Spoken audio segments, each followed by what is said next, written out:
নমস্কার, রিপাবলিক বাংলার Facebook page এবং ইউটিউব চ্যানেলে আপনাদের স্বাগত। আপনাদের সঙ্গে রয়েছে আমি রুঙ্কি। আর এই মুহূর্তে আমি রয়েছি ঠাকুরনগরে। কেন ঠাকুরনগর?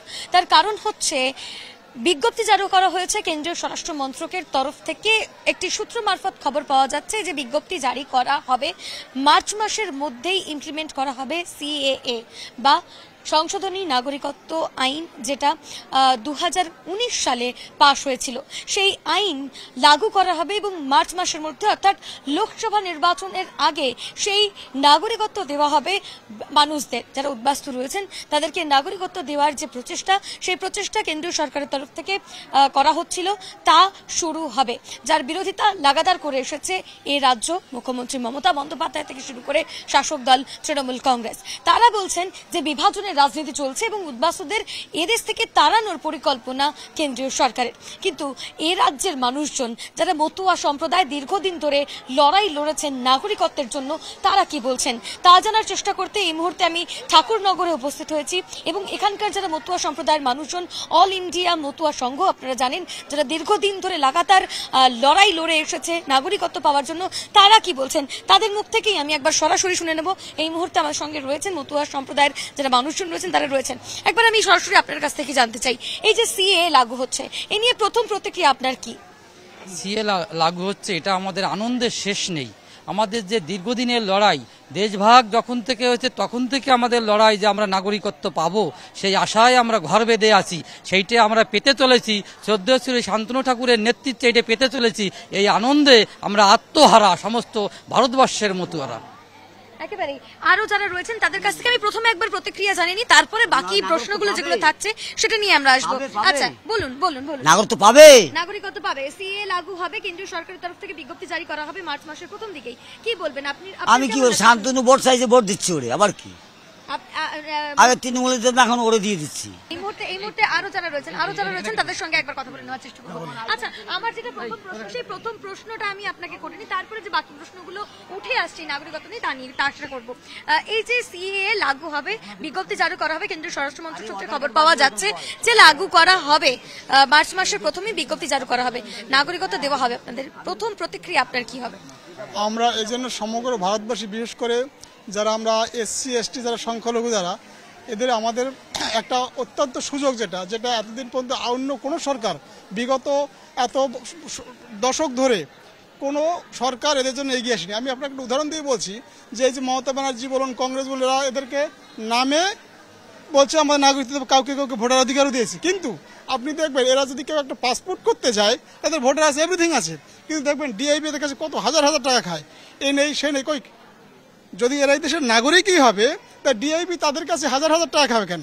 এবং দেখবেন এইখানে যাদের ভোট আছে, যারা এখানকার জন্ম এভরিথিং, তাদের পাসপোর্ট হচ্ছে না। কিন্তু যারা ওই উপর বাংলা থেকে দুদিন ধরে এসে তৃণমূলের সঙ্গে আধার সঙ্গে জড়িত, তাদের পার্টির থেকে দাঁড়িয়ে তাদের ডিআইবির কোনো পয়সা দেওয়া না, পয়সা দেওয়া লাগে তাদের এখানকার যারা বংশোদ্ভূত, তাদেরকে ডিআইবি। আপনি হাবড়া চলুন, আমি দেখিয়ে দিচ্ছি ডিআইবি কীভাবে গেছে। আমার পাড়ায় চলুন, যে দুদিন বাংলাদেশ থেকে এসছে, তৃণমূলের সঙ্গে লড়াই করছে, তারা ডিএবি করে পয়সা দিচ্ছে না, পয়সা দিচ্ছে কারা? এখানকার লোকেরা।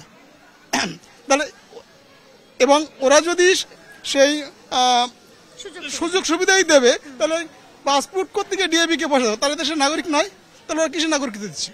এটা যাতে না হয় আগামী দিনে কোনো সংখ্যালঘু যারা পাকিস্তান থেকে আসুক, বাংলাদেশ থেকে আসুক, ধর্মীয় অত্যাচার হতে যদি কোনো হিন্দু দেশে আসে, তাদের যেমন আগেও এখানে অধিকার এরা আমরা চাইছি, এখন থাকবে, আগামীতেও থাকবে, তারা এখানকার নাগরিক হয়। সেই জন্য আমাদের মতুয়া সম্প্রদায়, আমাদের শান্তনু ঠাকুর সেই ব্যবস্থা করছেন, আমার কেন্দ্রীয় সরকার মোদীজি সেই ব্যবস্থাই করছেন, তার জন্যই সিএ। একেবারে অত্যন্ত গুরুত্বপূর্ণ প্রশ্ন এই মুহূর্তে তুললেন যে যারা এখানে রয়েছেন তাদের কাছে সমস্ত ধরনের নথি চাওয়া হয়, নথি যদি না দেওয়া হয় তাহলে সেক্ষেত্রে টাকা চাওয়া হয়। অথচ যারা নতুন নতুন আসছেন, তারা যখন তৃণমূলের দলীয় পতাকা নিয়ে ঘুরছেন, তৃণমূলের দলীয় কর্মী হিসেবে কাজ করছেন, তখন তাদের ক্ষেত্রে কোনো অসুবিধা পড়তে হয় না। ঠিক এই জায়গা থেকে আসবো, মুখ্যমন্ত্রী মমতা বন্দ্যোপাধ্যায় তিনি প্রতিশ্রুতি দিচ্ছেন সকলকে যে ভোটের আগে নাকি সিএ বলা হয় কেন্দ্রীয় সরকারের তরফে, তিনি সিএ হতে দেবেন না। কি বলবেন এ বিষয়ে? মুখ্যমন্ত্রী যেটা বলছেন, উনি তো দ্বিচরিতা করছেন। ওনার তো কোনো পাওয়ার নাই যে উনি সিএ চালু করতে দেবেন না, এটা তো কেন্দ্র সরকারের প্রজেক্ট, তাহলে ওনার তো কোনো ইয়ে নেই। উনি কোনো মতে এটাকে রুখতে পারবে না। কেন্দ্র সরকার ভারতীয় জনতা পার্টির নেতৃত্বে নাগরিকত্ব দেওয়া হবে এবং সিএ চালু হবে, উনি এটা কোনো মতেই ঠেকাতে পারবেন না। বেশ, একবার যারা যারা রয়েছেন তার কাছ থেকে আমি এবার প্রাথমিক একটা প্রতিক্রিয়া নিয়ে নিই। এই যে নাগরিকত্ব সিএ বিল, যে আইনটা যেটা বলা হচ্ছে যে নাগরিকত্ব দেওয়া হবে আপনাদের, প্রথম প্রতিক্রিয়া আপনার কি বলবেন? আমি বলবো নাগরিকত্ব আইনটা তো রাজ্যসভা থেকে পাস হয়েছে এবং লোকসভা থেকে পাস হয়েছে, তারপরে রাষ্ট্রপতির সুপারিশপত্রে পাস হয়েছে, এটা আইনে পরিণত। এখন আমাদের মাননীয় রাজ্য মুখ্যমন্ত্রী দিদি উনি বলছেন সিএ হবে না, এনআরসি হবে না। আমরা পূর্ব বাংলা থেকে যারা আগত ভারতবর্ষে কোটি কোটি হিন্দু, তারা অত্যাচারিত হয়ে ভারতে প্রবেশ করছে শুধু নিজের জীবন বাঁচার এবং মান সম্মানের স্বার্থে। তারাই ভারতবর্ষে পূর্ব বাংলা থেকে। এখন দিদি এই কথা বলছে, দিদি তো উনি 2005 নাগরিকত্ব চাইছেন। হ্যাঁ, 2005-এ উনি যখন পার্লামেন্টে বসে নাগরিক আইন নিয়ে ছুড়ে মারছে পার্লামেন্টে, তখন দিদি তো নাগরিক অধিকার নিয়ে খুব বড় বড় কথা বলছে।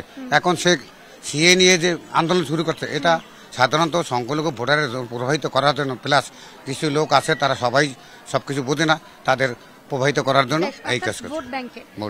ভোট ব্যাংকের রাজনীতি করছেন মুখ্যমন্ত্রী মমতা বন্দ্যোপাধ্যায়, অন্তত এখানকার মানুষজন তাই বলছেন। এবং লাগাতার তারা যে আইনি লড়াইটা করেছেন, লাগাতার তারা যে লড়াইটা করেছেন, সেই লড়াইয়ের কোথাও গিয়ে ইতি হতে চলেছে। এবং এই যে যদি নাগরিকত্ব পাওয়া যায় বা সিএ লাগু হয়, তাহলে সেক্ষেত্রে ঠাকুরনগরের যারা মতুয়ারা রয়েছেন তারা অত্যন্ত খুশি এবং তাদের যে লড়াই, সে লড়াইয়ের অবসান হতে চলেছে, ইতি ঘটতে চলেছে, এরকমটাই অন্তত তারা মনে করছেন। আমরা প্রত্যেকদিন নানা ধরনের খবর নিয়ে আপনাদের সামনে হাজির হই, যাতে সমস্ত খবরের আপডেট আপনারা পেয়ে যান। সে কারণে অবশ্যই রিপাবলিক বাংলার যে ফেসবুক পেজ রয়েছে সেটা ফলো করবেন, রিপাবলিক বাংলার ইউটিউব চ্যানেল যেখানে 24 ঘন্টা লাইভ স্ট্রিমিং চলে, সেই সমস্ত খবরের আপডেট আপনারা দেখতে পাবেন রিপাবলিক বাংলার ইউটিউব চ্যানেলে। অন্যান্য সমস্ত খবর ব্রেকিং নিউজ আপডেটের জন্য রিপাবলিক বাংলার যে হোয়াটসঅ্যাপ চ্যানেল রয়েছে সেখানেও আপনাদের নজর রাখতে হবে। সমস্ত খবর ব্রেকিং নিউজ আপডেটের জন্য দেখতে হবে রিপাবলিক বাংলা। নানা ধরনের কন্টেন্ট দেখার জন্য লাইক করুন, শেয়ার করুন আমাদের ফেসবুক পেজ, সাবস্ক্রাইব করুন আমাদের ইউটিউব চ্যানেল। পাশাপাশি অন্যান্য ব্রেকিং নিউজের জন্য অবশ্যই চোখ রাখুন রিপাবলিক বাংলায়।